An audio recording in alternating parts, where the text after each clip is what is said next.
Steaming hot rice with Pavakai Pitlai or Karela Sambar is a must-have at least once in 2 weeks. Since my garden is growing a lot of fresh Karelas, this is a perfect occasion for me to make this Sambar. Let me show you how to make Pavakai Pitlai or Karela Sambar in my style. Today I got 4 bitter gourd, the Karela from my garden. I'm just going to chop off the heads and the tail just a little bit. I don't even need to do it because it's so fresh, but I'm going to make some small cubes out of this and salt it.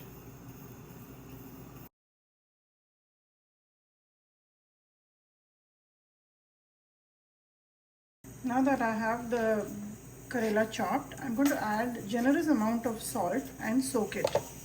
So just give it a nice toss and let it sit for about an hour, or if you don't have much time, just soak it and let it be for about 20 minutes at least. If you have a lot of time, do it and leave it in the fridge for a couple of hours. This step will ensure to remove a lot of bitterness. Half a cup of tur dal. I'm going to wash it a couple of times till the water runs clear. The dal here is ready. I've washed it a couple of times. Add about half a teaspoon of methi seeds, about 1/4 teaspoon of haldi, and I'm going to add water. This is the portion I do for making sambar. This is a half a cup measurement, so I'm adding about 1.5 cups of water. I'm going to put this in pressure cooker and take about 3 to 4 whistles. If you're going to make this in the Instapot, put water inside the Instapot vessel and keep this vessel inside there and set it up for 4 minutes. For the masala, I have about half a cup of fresh coconut. This is about 2 sprigs of curry leaf, and I'm going to take 1 for garnish. I will dry roast 1 tablespoon of chana dal, 2 tablespoons of coriander seeds. This is about 1/4 teaspoon of methi and about 4 red chilies. And I'm going to powder all of this, and or rather I'll add a little bit of water and make a smooth paste. I'll also add 1 tomato when I'm making a paste. In my kadai here, I'm heating up 1 full tablespoon of oil. This is coconut oil, and I'm going to roast all of these ingredients, and when they are well roasted, I'll add the coconut and turn off the gas.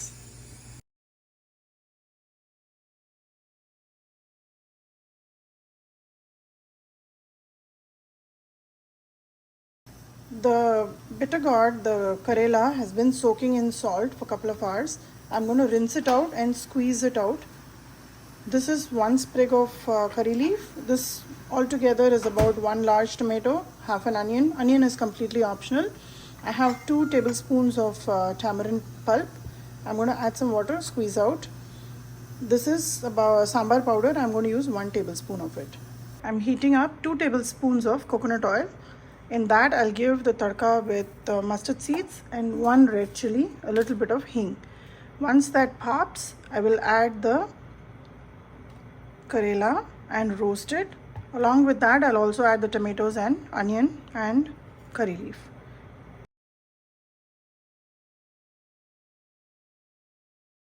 After adding the Karela, make sure you roast it nicely for at least a minute or 2. So that will evaporate all the water from it. Now since I've squeezed it out, all the salt from the Karela must have gone out, along with at least 80% of the bitterness from the vegetable. Now this sambar will be a little bitter. It will give you an aftertaste of bitterness, but altogether the whole experience of the coconut paste, sambar powder, everything gives a very nice flavor.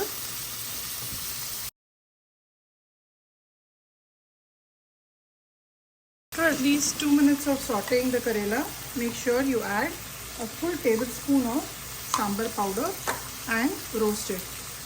If it was any other vegetables, I would have not added sambar powder, but because this is Karela, we are adding more flavor to camouflage the bitterness of the vegetable. It won't be as bitter as you think because the salt has already removed a lot of the bitterness, and it's a really healthy vegetable to have at least once every alternate week. Now once the sambar powder is added, I'll squeeze out the tamarind pulp. Now if you're using ready-made tamarind paste, use about 2 tablespoons here. Just dilute it in 1 cup of water and you can add it. I have mixed about 1 cup of water and I'm going to add another 1 cup. Squeeze out the rest of the pulp and allow this to boil.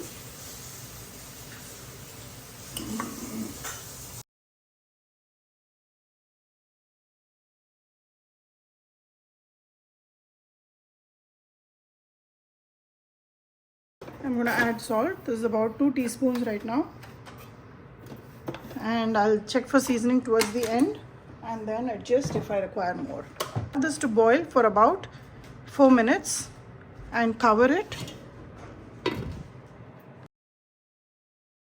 The dal that I've prepared is also ready. Just make sure you whisk it nicely, just breaking down the bigger chunks of dal but not making a puree out of it, just like so. And the roasted dal and coconut, everything has been made into a smooth paste here. And it's about 4 minutes since the tamarind paste has been boiling. I'm going to open this and add the paste first. For once it comes to a rolling boil, I will add the dal also. So here goes the paste.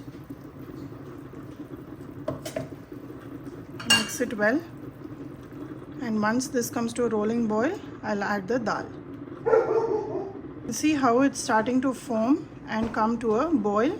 At this stage, I will add the dal also. After adding the dal, I'm going to go ahead and add about 1 tablespoon of jaggery. This will balance out the spice, the sourness and a little bit of bitterness from the Karela. Allow this to boil for a good 2 minutes and this Pavakai Pitlai, the Pavakai Sambar or Karela Sambar is ready to serve. It's been about 2 minutes since the sambar has been boiling. I'm turning off the gas. Just break down some curry leaf and mix it with this. I've adjusted the seasoning. I had to add about half a teaspoon more. And this Karela Sambar or Pavakai Pitlai is ready to serve. Give it a try and let me know how this turned out for you.